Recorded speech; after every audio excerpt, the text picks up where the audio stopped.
It is now my pleasure to introduce Mr. Ron Gauthier.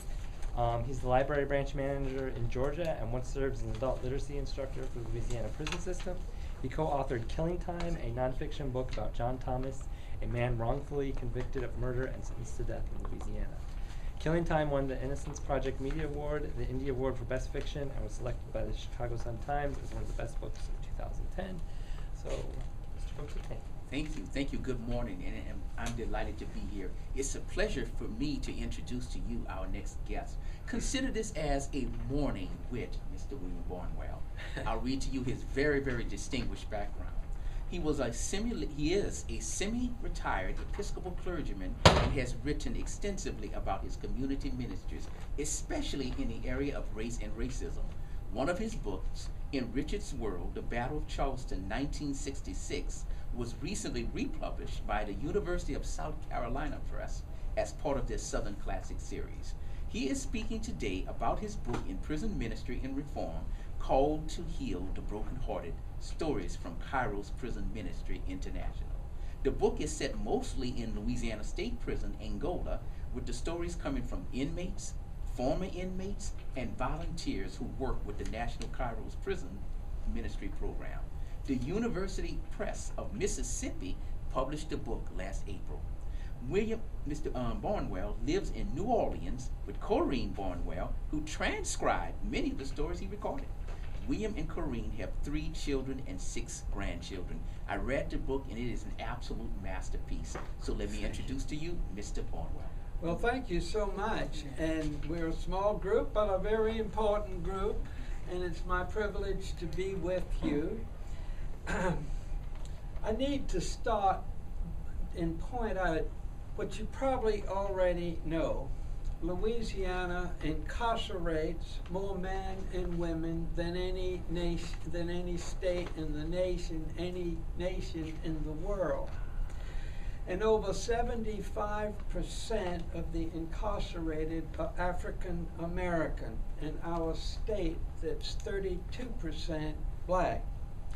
Unfortunately, we have a 5-year recidivism rate of over 50%. I've been doing prison ministry and working for prison reform for the last 45 years, most recently through the Kairos Prison Ministry International at the Louisiana State Penitentiary, widely known as Angola. Kairos now serves some 400 prisons in the U.S. and in 9 other countries. Each Kairos in-prison retreat begins on a Thursday evening and lasts all the way till Sunday evening. And we volunteers spend about 5 Saturdays preparing for our in-prison ministry. And some Kairos volunteers return monthly to Angola to support the inmates that we have been working with. Since 1993, over 2,500 inmate residents have taken part in Kairos at Angola, 40 or so at a time. And over 250,000 inmates nationally have taken part in Kairos since its founding in 1976. I helped start the first Kairos program at Angola in 1993, and since then it's spread to 4 other state prisons. In the last few years, I have joined various groups to support our returning citizens from prison. Many of them like to be called formerly incarcerated persons, FIPs, right along there with VIPs. What drives me more than anything else to support the FIPs is that most prison inmates that I've gotten to know very well, not all, but most really do not belong in prison, don't have to be locked up.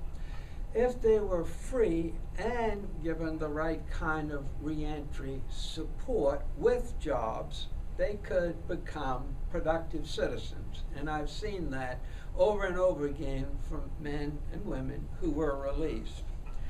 For those who are released into our cities and states, I hope our faith communities and other organizations will do all that we can to give them a real chance at a new and productive life, making sure they have that place to live and a job. So important.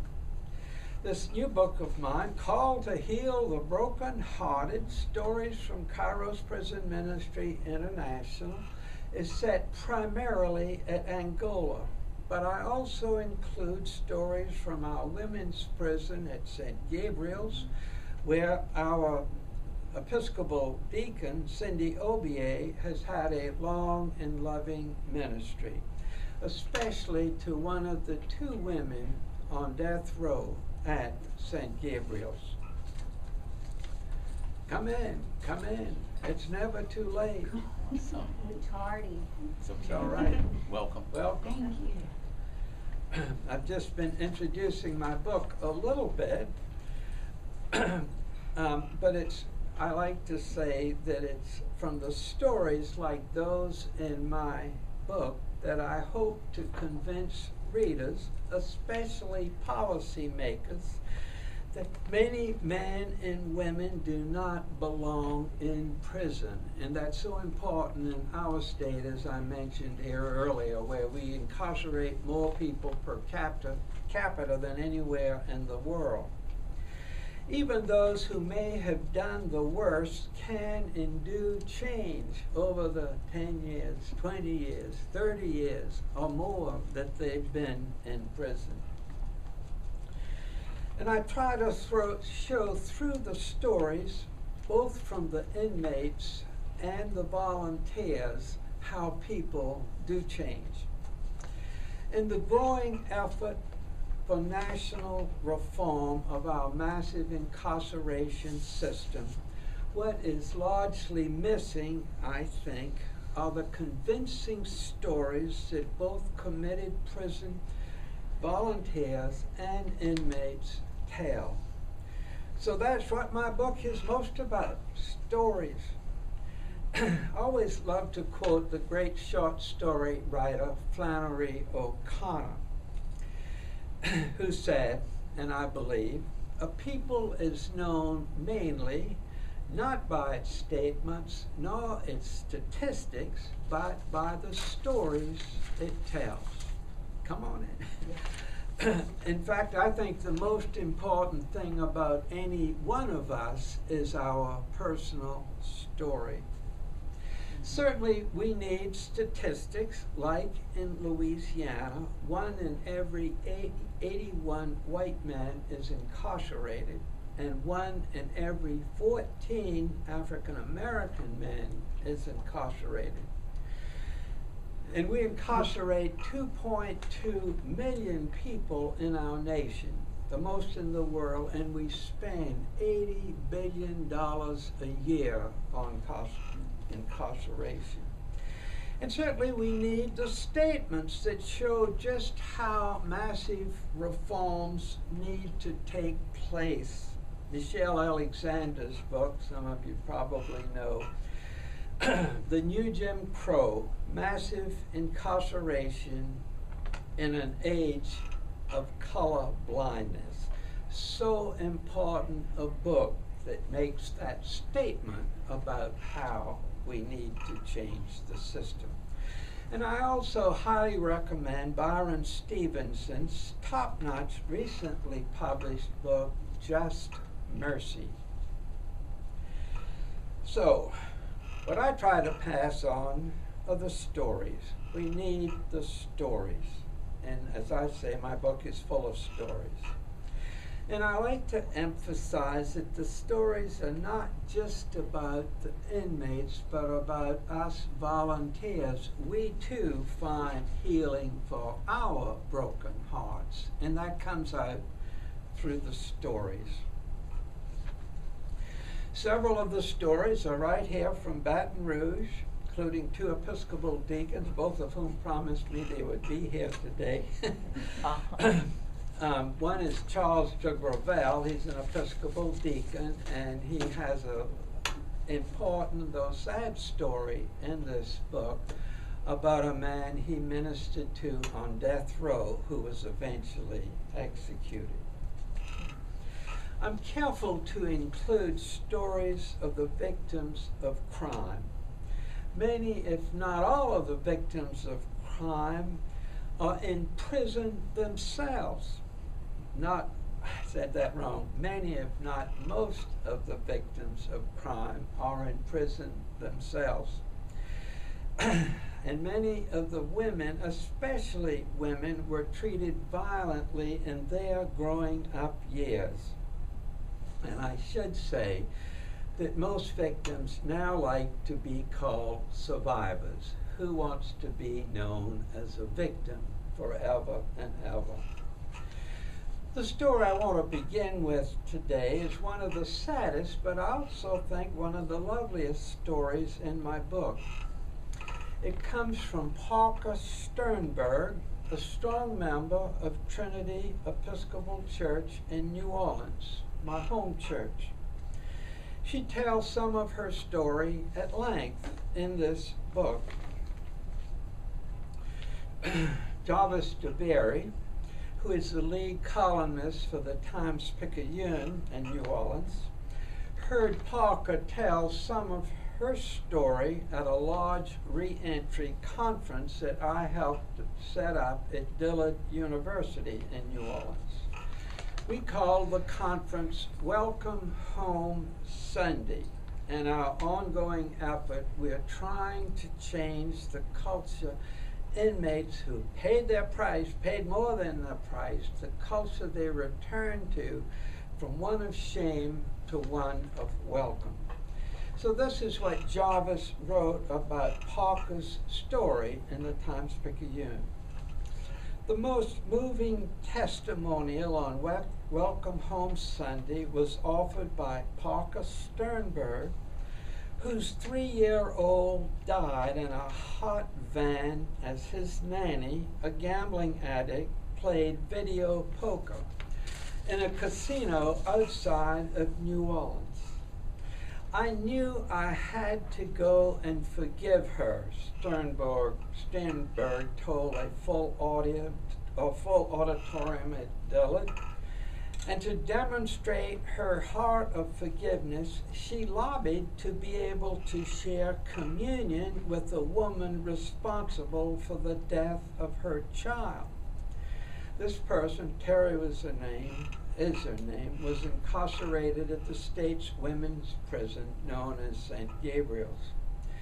That intimate act, that breaking of bread together, that sharing of wine together, Sternberg said, made both of them able to walk forward.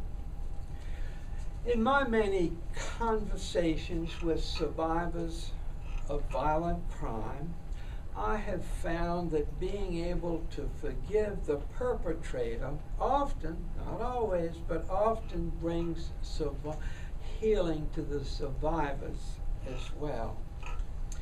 I tell several of my stories in this book from formerly incarcerated persons, those FIPs.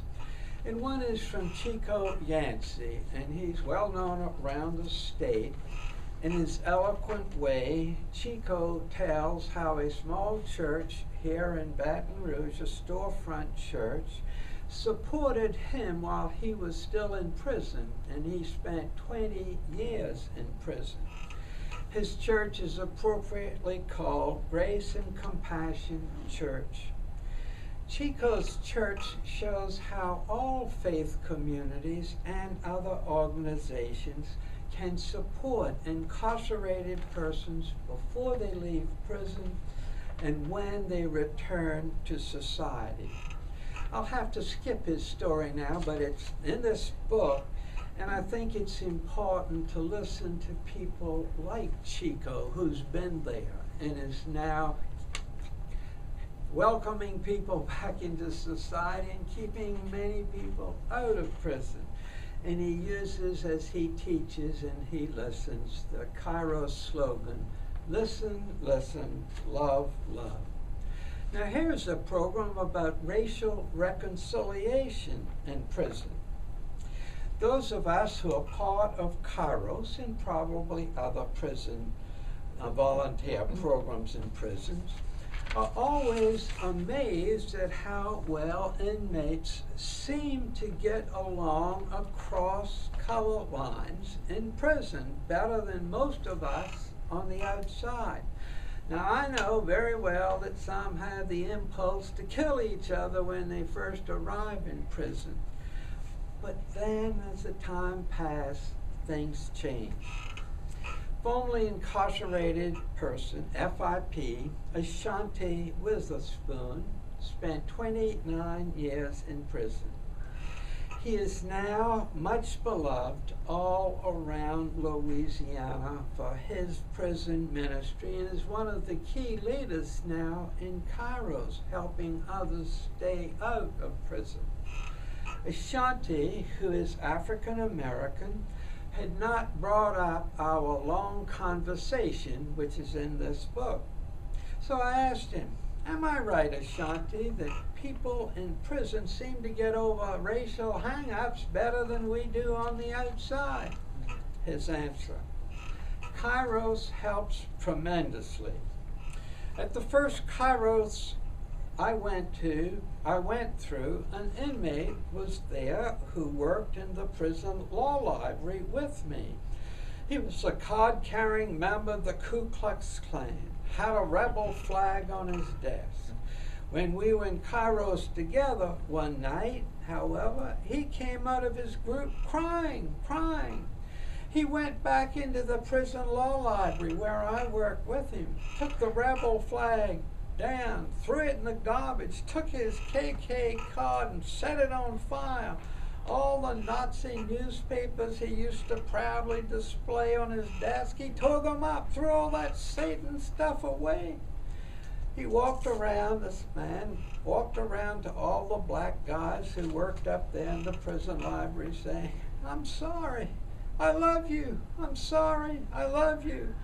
The guys were pushing back at him. What's wrong with you, man? They didn't realize what had happened to him during this Kairos retreat, where people listen, love.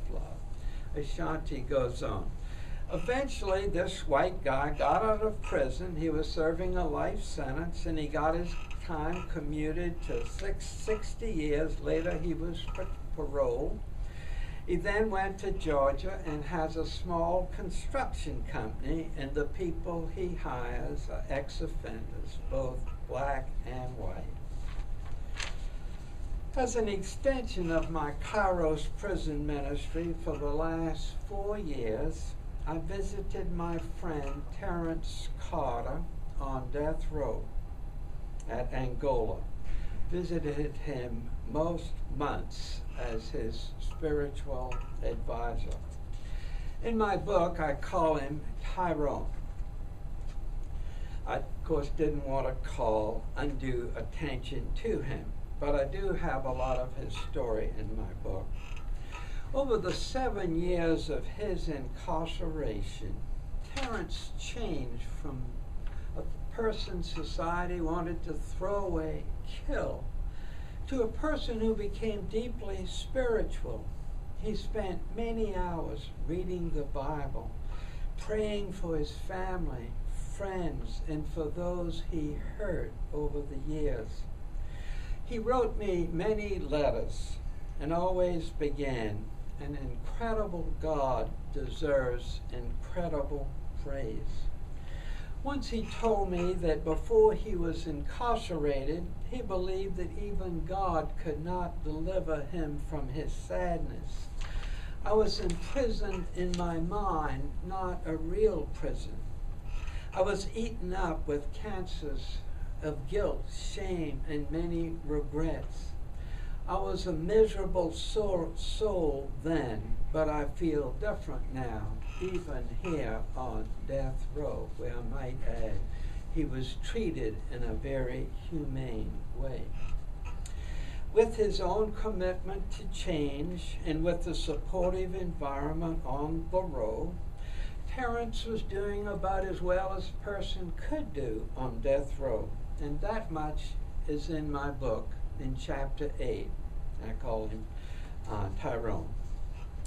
Unfortunately, just this last February, for some infraction of prison rules, Terrence was transferred to Camp J, a lockdown place of punishment. I visited him there in late February and found that place on this vast Angola compound of 18,000 acres. Found Camp J that houses up to 350 people at a time, a truly terrible place. I'd heard about Camp J for years, but this was my first visit when I went to see Terrence on Camp J. To show you how bad it was, he told me he longed to be back on death row. On Friday, April 2nd of this past April, Terrence could take it no longer on Camp J and hanged himself, along with another inmate in Camp J, who that same day took his life. Terrence, I should say, was more of a brother. Technically, I was his spiritual advisor.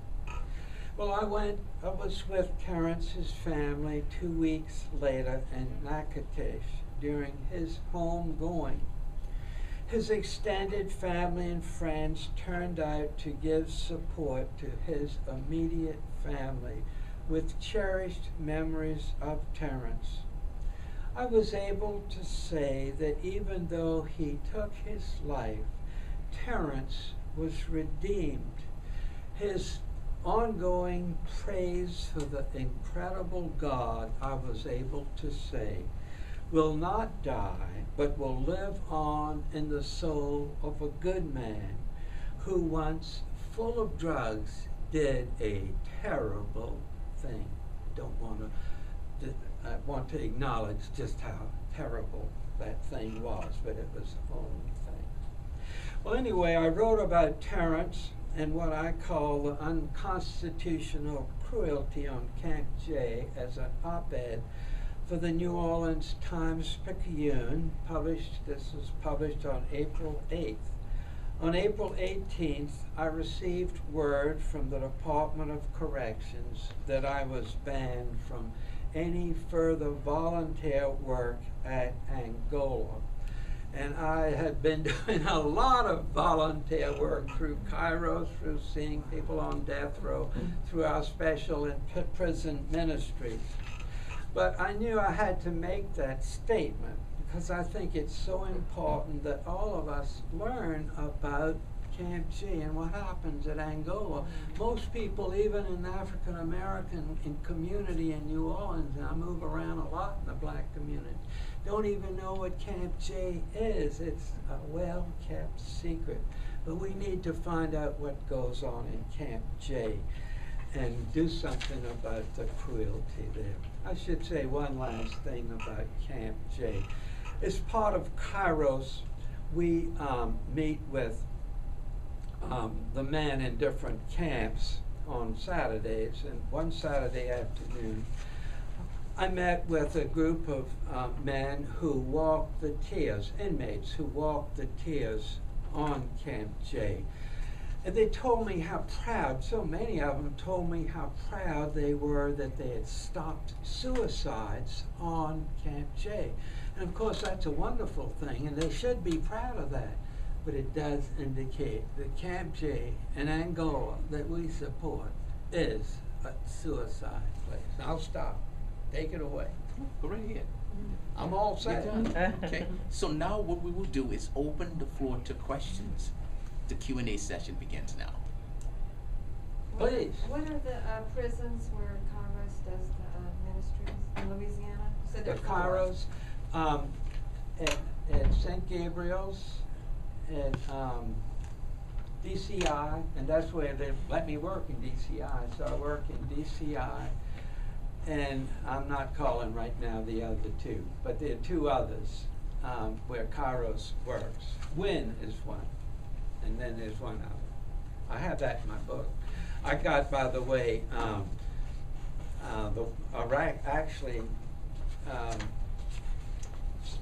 Jimmy LeBlanc, the Secretary of Public Safety and Corrections, got the chaplains from the prison where where Kairos is to write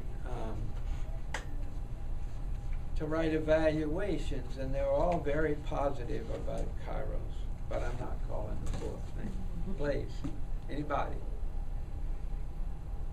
Since the Yes. changes at Angola in administration, A little bit louder. since there have been changes at Angola in the administration, have you been allowed to go back? I think the changes are going to be on the whole helpful. Angola's in a transition period now, and so the administration's being very careful about what they do and what they don't do. I knew the assistant warden, who was the warden of death row at Angola. I knew her fairly well, and she was really trying to make death row a humane place. She, in fact, tried not to find out what crimes the men were convicted of. She wanted to relate to them as persons. And then she moved on to something else at the end of December. I'm not sure what's going on in death row now, but I think a lot of people are trying to make it more humane. But it all starts with these young people who get in trouble and sent to some juvenile detention. And then before you know it, they're in prison and they get these long sentences without a chance to really change their lives. Other thoughts?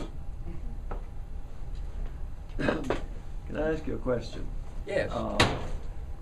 I had heard a story that when Long was having his affair with the stripper and all, that people used to meet in the Capitol here, some attorneys and other high-ups, whole thing, and they would sign bills in his name. So They the were what? They would sign bills in his name so the state could keep operating. Do you know anything about that? I tried to stay away from all those controversies. I do know Warden Kane, I know, made a whole lot of mistakes, but he also did a lot in the prison, not so much in Camp J, I have to say, but in most of the prison, to make it a humane place where people could get work and could support one another. And I don't try to claim that he was perfect, but people need to know that he did do a lot of good things. Yes. I have a question. So your book is called Healing the Brokenhearted, Come to Heal the Brokenhearted. Can you tell us what are the steps, what do you feel the steps are to bring a person, whether you're imprisoned or not, Right. to heal the broken heart? Or how do you invite Jesus into a person's life to heal that broken heart? I mean, how do people acknowledge those pains that are there? Because as humans on this earth, we all have them. Well, I think You can't that's get a away great from it. question. So tell me about that. I mean, tell As me. an Episcopal clergyman, I Yeah. worked a lot Yeah. with that, including my own broken heart from a while back. I think it's so important that we get in a small group with people we trust. And then we begin to tell some of our story. I think the most important thing, and you do this, any one of us has, is our personal story. And as we begin to get in touch with our story, the whole story, and we begin to get in touch with that part of our story where there was brokenness, then if you're in a loving and supportive group, then the healing begins. And in the Kairos program, there'll be 10 or 12 of us sitting around a table, and we spend 3.5 days together. Volunteers telling their stories as well as inmates. And then you see this healing begin. One of the things that I've done a lot in prison, and I do at Dixon now, I use this verse from St. Mark's Gospel, Jesus is in the wilderness, a terribly harsh place, 40 days and 40 nights. Satan's after him, no food, no water. And then we are told, and the angels ministered to Jesus. So I ask people, can you talk, this is after some trust is built up, can you talk about a wilderness experience you've had, and who are those angels, those people who helped you out? And with those kinds of discussions, people do get in touch more and more with their broken hearts. And, you know, I believe that God wants healing for all of us, and we as individuals can help bring that healing. Does that make sense? That's correct, yeah, because, you know, God came to save us, and salvation is not just a one-time, I accept Christ, but salvation means to be made whole. That's right. It's not just a ticket to heaven, it means to be made whole. In order to be made whole, we need to be healed. That's right. Of our, yes. Yeah, I love It's in our that. The true, word you know, sozo, the dark places in our hearts the and Greek lives. word in the New Testament, often translated as to save, it literally means to make whole. Or what I like to say is to make one with to be at home with ourselves. And this can come with a supportive community. And I don't believe they all have to be Christians. We've had Muslims and people of all faiths in Kairos, and everybody is accepted as they are. And then we try to learn together. Does that make sense? Yes, please. Do you believe, sir, that communication challenges might be one of the most root causes of people that end up in prison, and perhaps the best way to help them not get back in prison once they get out is to improve their communication skills, such as with Toastmasters International? Oh, I think so. And I spent a lot of time on this in my ministry. Spent a lot of time talking about listening skills, and I've come to call active listening, which we talk a lot about in Kairos, sacred listening. Because when you really listen to another person, you put your own agenda aside, and you try to be fully present to that person. And then that person, whether it's a kid, and I work a lot with young people in Baton Rouge, some of who've been in prison, some who could be in prison. But when you're really listening and inviting people to tell some of their stories, then the healing begins. Thank you. Anything else? Yes, please. Kairos mainly used with adults? Bit or louder. Kairos, is it also in the juvenile system, or is it mainly just in the adult? It is nationally. The juvenile system is called TORCH, T-O-R-C-H. You can look up all of this online. And I was going to volunteer for TORCH at a prison in Bridge City outside of New Orleans. And they only had one Kairos program there, but they want to bring it back. There was some big administration shuffle that I don't know about. But TORCH will be eventually there, and it may well be in other places in the state now. But it's in, maybe 40 juvenile detention centers around the country. T-O-R-C-H, look it up. And that's where we really need to be. And we need also to support these families of victims, these survivors. And I've been very supportive in trying to bring healing to survivors, not me personally, but other survivors who get together and tell some of their story. And some of that is in this book. Anybody else? What do you think? Excellent, outstanding. Now, the book is available at the Barnes & Noble tent, and Mr. Barnwell will be happy to autograph copies for you. I would say we've got 5 more minutes, too. Is there any other questions before we get out to the Barnes & Noble? I can pass out this flyer, whether you get the book or not. What time will you be signing your book? Right after this. Thank you. In Right about after 5 this, minutes. I go. Thank you all for coming. Thank you. Here you are. You all so well Thank you. Please sign a few extras, because I'm going to be going to a talk, but I'm going to get to that tent later. Okay. Thank you. When will you be there? whenever after my next talk on Dave Rover Show. Okay. At 11.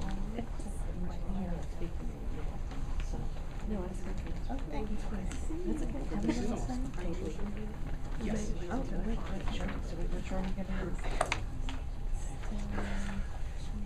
Well, thanks everybody for Thanks coming. every year. And Keep hard. keep telling your stories.